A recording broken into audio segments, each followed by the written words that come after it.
আমি রেজাউল করিম চেষ্টা করেছিলাম এমপির জন্য নয়, মন্ত্রিত্বের জন্য নয়, সম্মানের জন্য নয়, সম্পদের জন্য নয়।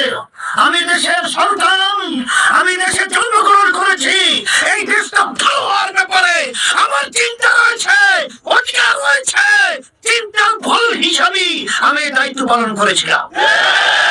যারা বিশ্বস্ত বন্ধুদের সাথে, যারা এক পথে চলার স্বাধীনের সঙ্গে ধোঁকাবাজি করতে পারে, প্রতারণা করতে পারে, এরা বাংলাদেশের মানুষ এদের কাছে নিরাপদ নয়। এই দেশ তাদের কাছে নিরাপদ নয়। বাংলাদেশ স্বাধীন হলো 54 বছর চলেছে। এদেশকে স্বাধীন করতে গিয়ে লক্ষ লক্ষ মানুষ জীবন দিয়েছিল, পঙ্গু হয়েছিল। বড় একটা আশা আকাঙ্ক্ষা নিয়ে সাম্য, মানবিক মর্যাদা, ন্যায় বিচার প্রতিষ্ঠা।